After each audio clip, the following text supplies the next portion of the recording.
ஜீவனை பார்க்கிலும் உமது கிருபை நல்லது. என் உதடுகள் உம்மை துதிக்கும். சங்கீதம் 63:3.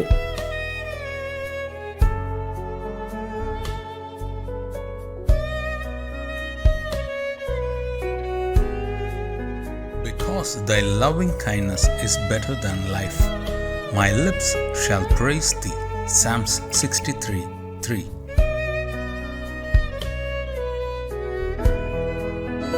ஆண்டவரும் இரட்சகருமாகிய இயேசு கிறிஸ்துவின் நாமத்தினாலே யூடியூப் சேனல் மூலமாக செய்தியை கேட்டுக்கொண்டிருக்கிற தேவ பிள்ளைகள் யாவருக்கும் காட் கோசீஸ் மினிஸ்ட்ரி சார்பாக அன்பின் வாழ்த்துதலை தெரிவித்துக் கொள்கிறேன். இந்த 6வது மாதமாகிய ஜூன் மாதத்திலே கர்த்தருடைய கிருபையும் இரக்கமும் சமாதானமும் உங்களோடும் உங்கள் குடும்பங்களோடும் தங்கியிருப்பதாக. தேவனுடைய சமாதானம் உங்களுடைய இல்லங்களிலே உங்களுடைய தனிப்பட்ட வாழ்க்கையிலே காணப்பட வேண்டும் என்று வாழ்த்தி ஆசீர்வதிக்கிறேன். உங்களுக்காகவும் உங்கள் குடும்பங்களுக்காகவும் தினந்தோறும் ஜெபித்து வருகிறோம். தேவனாகிய கர்த்தர் இந்த மாதத்திலே நம் கண்ணீருக்கெல்லாம் ஒரு பதிலை தர உண்மையுள்ளவராயிருக்கிறார் என்பதை நான் விசுவாசிக்கிறேன். நீங்களும் அதை விசுவாசித்து தேவனுடைய நாமத்தை மகிமைப்படுத்தி உங்களை ஒப்புக்கொடுங்கள். கர்த்தருடைய வார்த்தையை விசுவாசிக்கிறவர்களுக்கு தேவனுடைய வார்த்தையினால் உண்டான சமாதானமும் மகிமையும் இரக்கமும் நிச்சயம் கிடைக்கும் என்பதில் சந்தேகமில்லை. இந்த மாதத்தில் கர்த்தருடைய வார்த்தை உங்கள் வாழ்க்கையில் கிரியை செய்யும்படியாக நீங்கள் உங்களை தேவனுக்கு முன்பாக ஒப்புக்கொடுங்கள். தேவனாகிய கர்த்தர் உங்களையும் உங்கள் குடும்பங்களையும் ஆசீர்வதிப்பாராக. ஆமென்.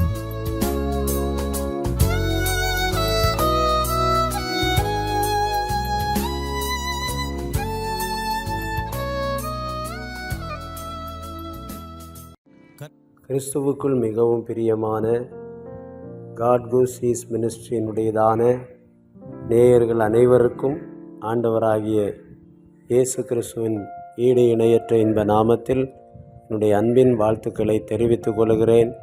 பிரியமானவர்களே, கர்த்தருக்குள் மிகவும் சந்தோஷமாக இருப்பீர்கள் என்று விசுவாசிக்கிறேன். கடந்த நாட்களெல்லாம் ஆண்டவர் உங்களை கண்ணின் கருவடியைப் போல பாதுகாத்து இந்த புதிய மாதத்திலையும் இந்த புதிய நாளில் புதிய கிருபையை தந்து இம்மட்டும் உங்களை நடத்தி வந்ததுக்காக ஆண்டவருக்கு பல கோடி ஸ்தோத்திரங்களை ஏறெடுத்து கொள்ளுகிறேன். கர்த்தர் தாமே நித்தமும் உன்னை நடத்துவேன் என்று சொன்ன வார்த்தையின்படி தொடர்ந்து உங்களை இந்த மாதத்தின் ஒவ்வொரு நாளும் நடத்தி செல்வாராக.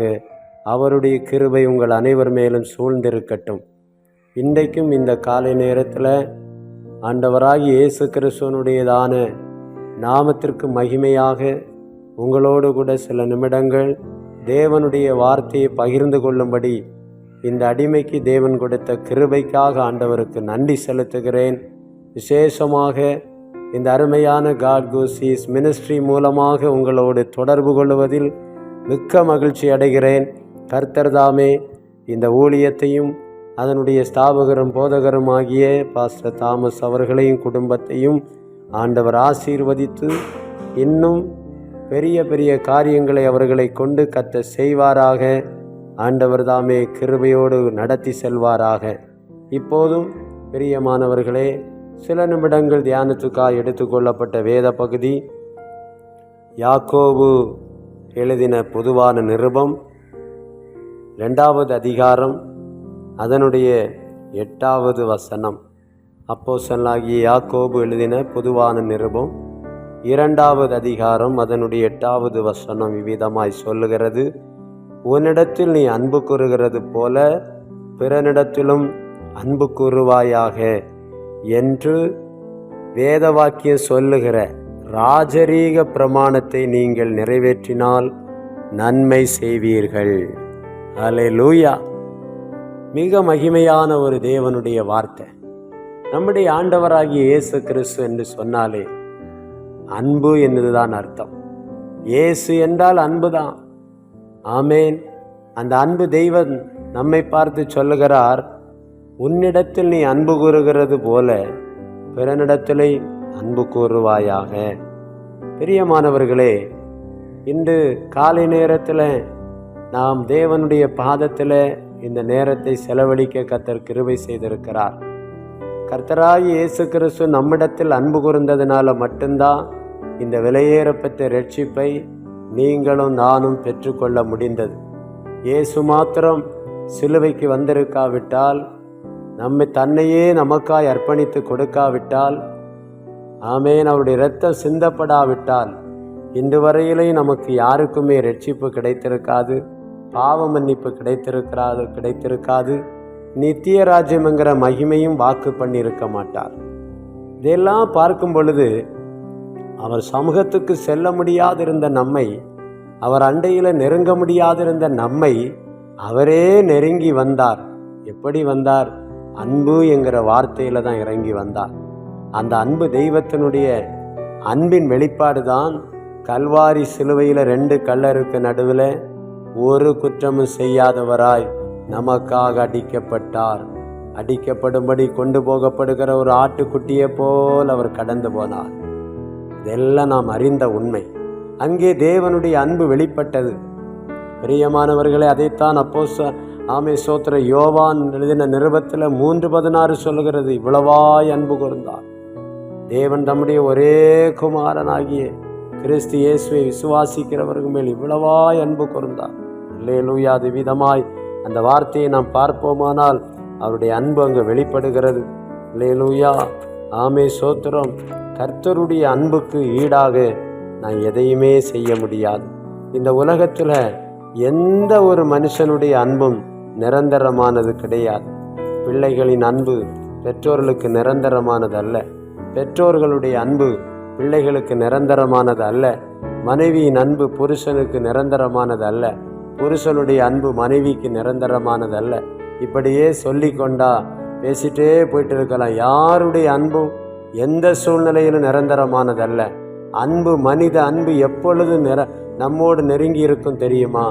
நாம் ஐஸ்வர்யத்தோடு இருக்கும்போது, நாம் ஆசீர்வாதத்தோடு இருக்கும்போது, நம்மை கொண்டு ஏதாவது நடக்கும் என்கிற ஒரு தன்மைக்குள்ளே நாம் இருக்கும்போது, அது மற்றவர்கள் நம்மில கண்டுகொள்ளும் பொழுதுதான் அவர்களுடைய அன்பு நம்மை தேடி வரும். ஆனால் நம்மில் பலவீனமாக இருக்கும்போது, நாம் ஒன்றுமில்லாதிருக்கும் போது, இருந்ததை இழந்து நிற்கும் போது, நாம் வறுமையில் இருக்கும்போது, எந்த ஒரு மனித அன்பு நம்மை தேடி வராது.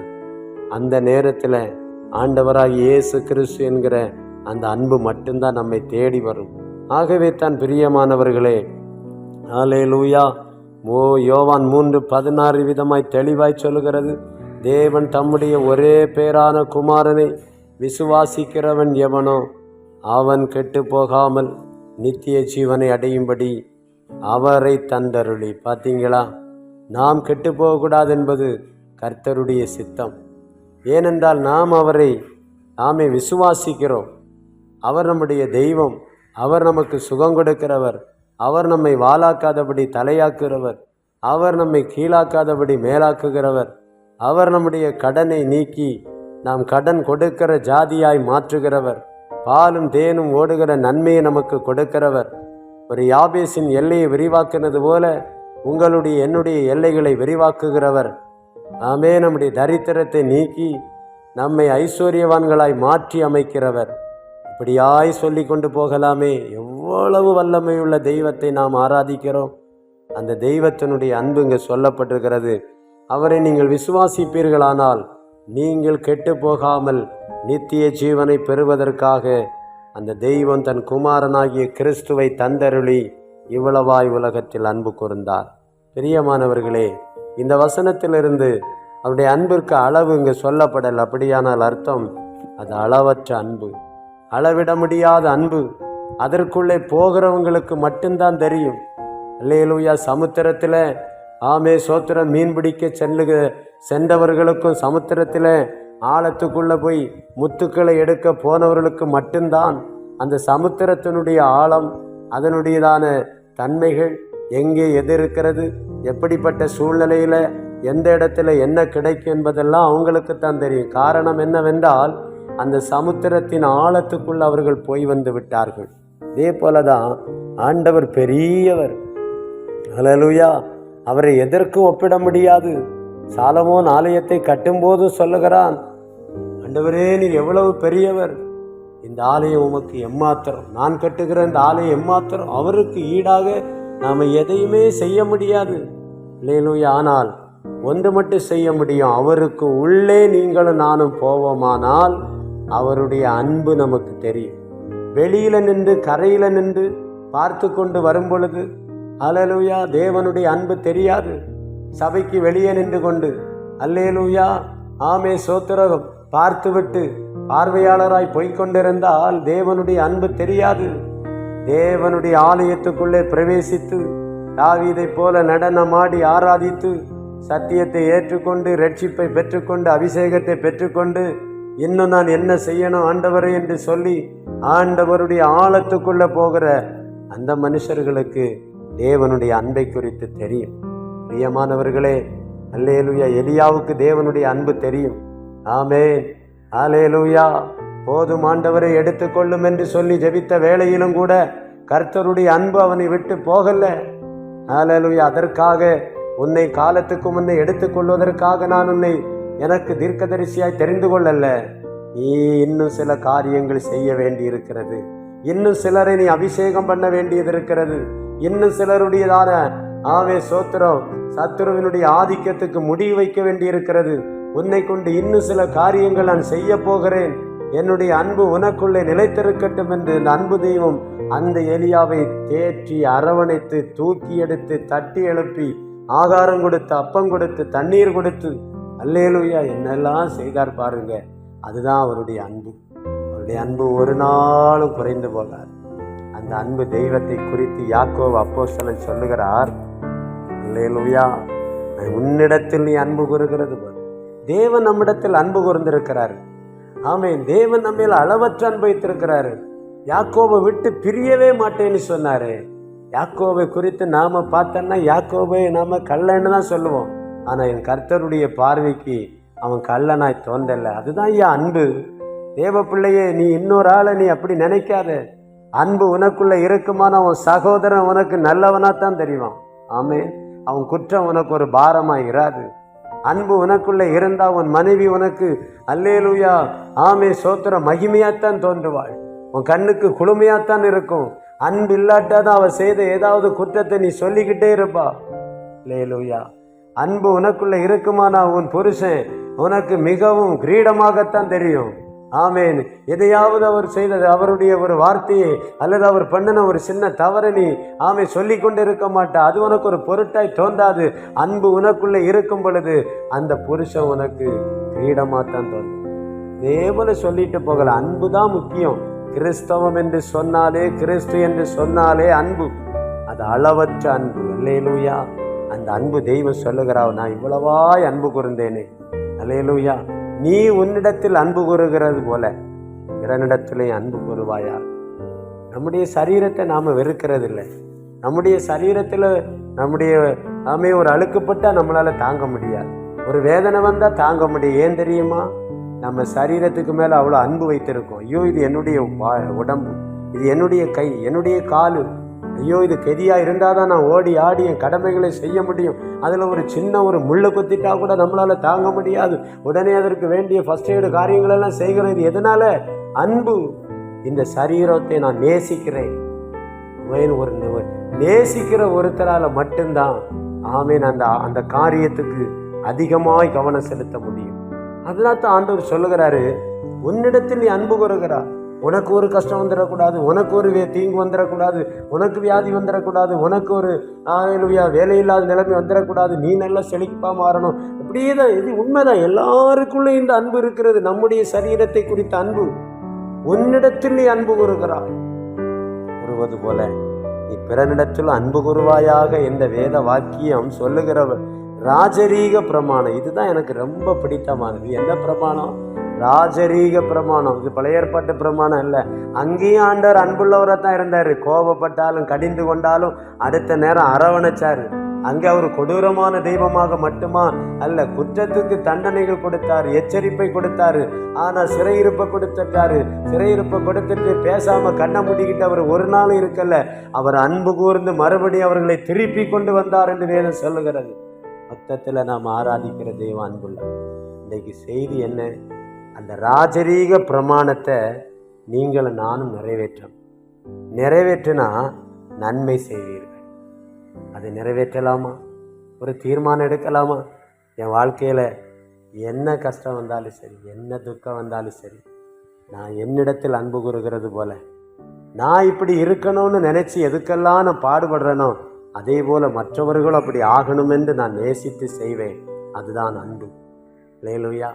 நாமெல்லாம் நரகத்துக்கு போகக்கூடாது என்பதற்காகத்தானே இயேசுவில் பாடுபட்டார். அது அன்பு வெளிப்பட்டது. அதே போல் நாமும் நமக்கு தெரிந்தவர்கள், நமக்கு வேண்டியவர்கள், குடும்பத்தினவர்கள், இரத்த பந்தங்கள், சபையில் ஆராதிக்கிற இடத்துல விசுவாச பிள்ளைகள், இவங்க எல்லா இடத்திலும் நாம் அன்பாக இருக்கணும். அன்பை வெளிப்படுத்தணும். அன்பு கிரியையில் காட்டணும். அவங்களுக்காக நம்ம ஜெபிக்கணும். அவங்க கஷ்டத்தில் நம்மளால் இயன்ற உதவிகளை செய்யணும். நமக்கு ஏற்பட்ட கஷ்டம் போல் எடுத்துக்கொள்ளணும். ஆமென். அதுதான் அன்பு. அந்த அன்பை நாம் கிரியையில் காட்டும் பொழுது தேவன் நம்ம மேலே இதை விட அதிகமாக அன்பாக இருப்பார். அப்படி நாம் இந்த ராஜரீக பிரமாணத்தை நிறைவேற்றினா நன்மை செய்வீர்களாம். நன்மை செய்யணுமானா கர்த்தர் நம்மை பார்த்து நீ நன்மை செய்தா என்று சொல்லணுமானா, அல்லேலூயா, என் பிதாவினால் ஆசீர்வதிக்கப்பட்டவர்களே இல்லை வாருங்கள் என்று சொல்லணுமானா இந்த நன்மையை நான் செய்யணும். இந்த ராஜரீக பிரமாணத்தை நிறைவேற்றணும். மனுஷகுமாரன் வரும்போது அன்பை காண்பாரோ என்று வேதம் சொல்லுது. அது சபைக்கல்ல, அது விசுவாச பிள்ளைகளுக்கு வீட்டில் வரக்கூடாது. அது உலகத்தில் அப்படி இருக்கும், அன்பில்லாத ஒரு சூழ்நிலை. ஆனால் கிறிஸ்துவின் பிள்ளைகள் அன்புள்ளவர்களா, இரக்கமுள்ளவர்களா, அன்பில் நிரம்பி வழியணும். அன்பை குறித்து நீங்கள் 1 கொரிந்தியர் 13 படித்தா அங்கே என்னெல்லாம் செய்யாது என்றெல்லாம் எழுதியிருக்கிறது எல்லாம் படித்து கொள்ளுங்க. ஆனால் இன்றைக்கு நம்ம ஒரு தீர்மானம் எடுக்க போகிறோம். அல்லேலூயா. இந்த ராஜரீக பிரமாணத்தை கிறிஸ்து சிலுவையில் நிறைவேற்றி காட்டினார். தனக்கு அன்பான சீஷனை பார்த்து தன்னுடைய தாயினுடைய அந்த பொறுப்பை, தாயினுடைய காரியத்தை அல்லேலூயா செய்யும்படி தன்னுடைய அன்பு தாயை, தன்னை சுமந்தவளை அல்லேலூயா அந்த கடைசி நேரத்தில் தனக்கு அன்பான சீஷனிடத்தில் ஒப்படைத்தார். பாருங்க, அது மிகப்பெரிய அன்பு. அவர் சிலுவையில் தன்னை ஒப்பு கொடுத்தது அதைவிட மேலான அன்பு. சிலுவையில் தன் கரத்தில் வர வேண்டியது ஏற்றிக்கொண்டாரே, கால்களில் நம்முடைய கால்கள், நம்முடைய கைகள் வர வேண்டியதை எல்லாம் ஏற்றுக்கொண்டார். எவ்வளோ பாடுபட்டார் பாருங்க. அது எதை காண்பிக்கிறது என்றால் அன்பை காண்பிக்கிறது. என்ன அன்பு? நம்ம மேலே உள்ள அன்பு. என் பிள்ளைக்கு மேலே ஒரு வடு வரக்கூடாது, என் பிள்ளைக்கு மேலே ஒரு காயம் வரக்கூடாது, என் பிள்ளைக்கு மேலே ஒரு பழிச்சொல் வரக்கூடாது, என் பிள்ளைக்கு மேலே நிந்தை வரக்கூடாது, அதை நான் வாங்கி கொள்ளுகிறேன் என்று அவருடைய அன்பை வெளிப்படுத்தினாரே. அதுபோல் நீங்களும் நானும் மற்றவர்களிடத்தில் அன்புள்ளவர்களாய் காணப்படுவோமா? கிறிஸ்துவை வெளிப்படுத்துவோமா? கிறிஸ்துவினுடைய அன்பை நம்முடைய கிரியையில் வெளிப்படுத்துவோமானா ஆண்டவர் நம்மை பார்த்து சொல்வார், என்னுடைய ராஜரீக பிரமாணத்தை நிறைவேற்றினாய். ஆமேன். ஹல்லேலூயா. நிலைப்பாறுதல்ல பிரவேசி என்று சொல்வாரே. அந்த நல்ல நாளுக்காக, அந்த நல்ல காரியத்துக்காக இந்த பிரமாணத்தை நிறைவேற்ற இன்றைக்கே நம்மை அர்ப்பணிப்போமா? ஒரு சுருக்கமாக ஒரு காரியம் சொல்கிறேன். மத்திய 8ஆம் அதிகாரத்தில் நீங்கள் படித்து பாருங்கள். அங்கே 100க்கு அதிபதி என்கிற ஒரு மனிதன் இருக்கிறான். அவனுடைய வேலைக்காரன் கொடிய திமிர்வாதத்தில் கஷ்டப்பட்டு கொண்டிருக்கிறான். ஒரு பெரிய வேலை பொறுப்பானவன், 100 பேருக்கு தலைவன். ஒருவனை வாழ்ந்தா வருவான், இன்னொருத்தனை போகிறான். அதெல்லாம் ஆண்டவர்கிட்ட சொல்லுகிறான், ஆண்டவரே என் வேலைக்காரன் கொடிய திமிர்வாதம் படுக்கிறான். இது ஏன் அவன் ஆண்டவரிடத்துல போனான்? தன் வேலைக்காரன் மேலே அவனுக்கு அன்பு இருந்தது, ஆழமான அன்பு வச்சிருக்கிறான். நம்மெல்லாம் நம்முடைய வீட்டுக்கு வேலைக்கு வர்றவங்க இல்லைன்னா ஏதாவது ஹெல்ப் பண்ணுறவங்கள நாமெல்லாம் பெருசாக நினைக்கிறது இல்லை. இதை வந்தாங்க, வேலை செய்தான், காசை கொடுத்தோம், அனுப்பணும். இந்த வேலைக்காரனுக்கு இவன் காசு கொடுக்கலையா, சாப்பாடு கொடுக்கலையா? அதையும் தாண்டி அவனுடைய அன்பு என்ன? இவன் பாடுபடுறானே, இவன் சரீரம் பாடுபட்டு கொண்டிருக்கிறதே, அது எனக்கு வந்தால் நான் எவ்வளோ கஷ்டப்படுவேன். ஆகவே இந்த அன்பு பிறனிடத்தில் அவன் அன்பு காட்டுகிறான். வேலைக்காரன் மேலே அன்பு காட்டுகிறான். அவன் ஒரு ஜீவன், அவனையும் தேவன் தான் படைத்தாரு. அவனுக்குள்ள ஒரு ஆத்துமா இருக்கிறது, அவனுக்குள்ள சரீரம், அவனுக்குள்ள ஒரு ஆவி இருக்கிறது. இதெல்லாம் ஆண்டவர் உருவாக்குறது. இது எனக்கு வந்தால் நான் எவ்வளோ பாடுபடுவேன் என்று தன்னை போல நேசித்து இயேசு அண்டையில் கடந்து வந்தான் பாருங்க. இதுதான் அன்பு. இதுதான் அன்பு. இப்படிப்பட்ட அன்புள்ளவர்களாய் நாம் மாறுவோமா? பிறரிடத்தில் அன்பு கூறு என்று சொன்னாரே, பிறனிடத்தில். ஆமென். அன்பு கூறுவோம், கிறிஸ்துவை வெளிப்படுத்துவோம், கிறிஸ்துவின் சுவிசேஷத்தை அறிவிப்போம். நம்முடைய அன்பை பார்த்து கிறிஸ்துவை அநேகர் ஏற்றுக்கொள்ளும்படி இந்த ராஜரீக பிரமாணத்தை நிறைவேற்றுவோம். கர்த்தர் நம்மை ஆசீர்வதித்து கனப்படுத்துவார். இந்த வார்த்தை மூலம் உங்களுக்கு நன்மை உண்டாவதாக. நீங்கள் நன்மை செய்வீர்களாக. இந்த ராஜரீக பிரமாணத்தை நிறைவேற்ற கர்த்தர் உங்களுக்கு உதவி செய்வாராக. ஒரு சிறிய ஜெபத்தை நான் உங்களுக்காக செய்ய விரும்புகிறேன். என்னோடு கூட இருந்து கொண்டு ஆமே நீங்கள் இருக்கிற இடத்துல இருந்து ஜெபிப்பீர்களா? எங்கள் பரலோகத்தின் பிதாவே, கிருபையும் இரக்கமும் நிறைந்த நல்ல தகப்பனே, இப்போதும் கூட உங்களுடைய அன்பை குறித்து, ராஜரீக பிரமாணத்தை குறித்து எங்களுக்கு கற்றுத்தந்தீர். ஆமாண்டவரே, இந்த வார்த்தையின்படியே நாங்கள் நடக்க கிறிஸ்துவனுடைய அன்பை பேச்சில் அல்ல கிரியையில காட்டி அநேகர் ஆதாயம் பண்ணிக்கொள்ள கிருபைதார். வசனத்தை கேட்டுக்கொண்டிருக்கிற எல்லா பிள்ளைகள் மேலும் உங்கள் கரம் இருக்கட்டும். தேவ மகிமையவர்களை மூடட்டும். தேவ பிரசன்னவர்களை நிரப்பட்டதை கேட்கிற அத்தனை பேரும் தேவனுடைய அன்பின் வடிவமாய் மாறட்டும். கிறிஸ்துதான் இவர்கள் என்று சொல்லும்படி கர்த்தர் செய்கிறார். அப்படி செய்கிறதுக்காய் சோத்திரம். ஊழியத்தை ஆசீர்வதியும், தொடர்ந்து பலப்படுத்தும், கிருபைக்குள் காத்துக்கும். துதிகன மகிமையெல்லாம் எடுத்துக்கொள். இயேசு கிறிஸ்துவ நாமத்து ஜெபங்கேளும் ஜீவனுள்ள எங்கள் நல்ல பிதாவே, ஆமேன் ஆமேன். கர்த்தர் தாமே உங்கள் அனைவரையும் ஆசீர்வதிப்பாராக. ஆமேன் ஆமேன்.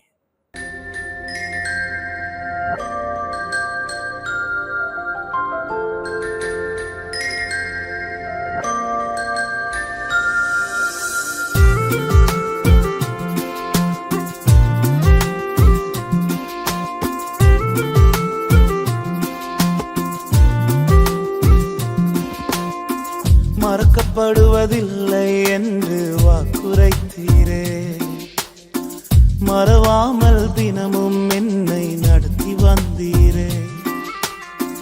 மறக்கப்படுவதில்லை என்று வாக்குரைத்தீரே, மறவாமல் தினமும் என்னை நடத்தி வந்தீரே. நீர் செய்த நன்மைகள் ஏராளமே, தினம் தினம் நினைத்து உள்ளம் உம்மை துதிக்குதே.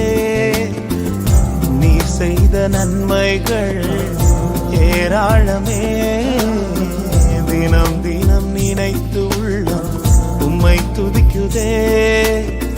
மறக்கப்படுவதில்லை என்று வாக்குரைத்தீரே, மறவாமல் தினமும் என்னை நடத்தி வந்தீரே.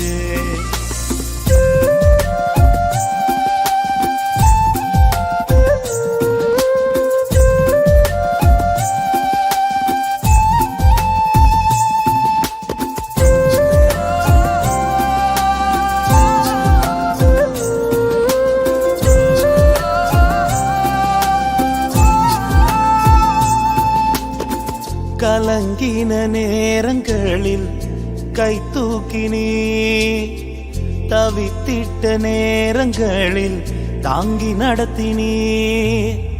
கலங்கின நேரங்களில் கை தூக்கினீ, தவித்திட்ட நேரங்களில் தாங்கி நடத்தினீ. உடைந்திட்ட நேரங்களில் உருவாக்கினீ, சோர்ந்திட்ட நேரங்களில் சூழ்ந்து கொண்டீர். உடைந்திட்ட நேரங்களில் உருவாக்கினீர், சோர்ந்திட்ட நேரங்களில் சூழ்ந்து கொண்டீர். தினம் தினம் நன்றி சொல்கிறேன், நினைத்து தினம் நன்றி சொல்கிறேன். தினம் தினம் நன்றி சொல்கிறேன், நினைத்து தினம் நன்றி சொல்கிறேன். மறக்கப்படுவதில்லை என்று வாக்குரைத்தீரே, மறவாமல் தினமும் என்னை நடத்தி வந்தீரே.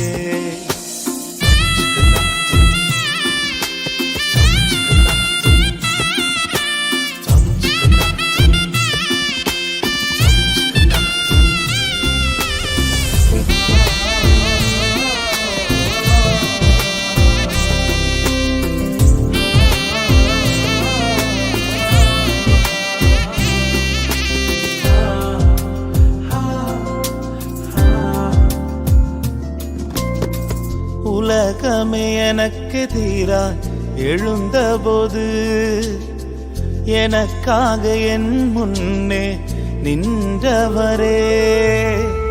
உலகமே எனக்கு எதிராய் எழுந்தபோது எனக்காக என் முன்னே நின்றவரே. தினம் முந்தன் கிருபைக்குள்ளாய் மறைத்து வைத்து எதிர்த்தவர் முன்பாக உயர்த்தினீரே. தினம் முந்தன் கிருபைக்குள்ளாய் மறைத்து வைத்து எதிர்த்தவர் முன்பாக உயர்த்தினீரே. தினம் தினம் நன்றி சொல்கிறேன், நினைத்து தினம் நன்றி சொல்கிறேன். தினம் தினம் நன்றி சொல்கிறேன், நினைத்து தினம் நன்றி சொல்கிறேன். மறக்கப்படுவதில்லை என்று வாக்குரைத்தீரே, மறவாமல் தினமும் என்னை நடத்தி வந்தீரே. மறக்கப்படுவதில்லை என்று வாக்குரைத்தீரே, மறவாமல் தினமும் என்னை நடத்தி வந்தீரே. நீ செய்த நன்மைகள் ஏராளமே, தினம் தினம் நினைத்து உள்ளம் உம்மை துதிக்குதே.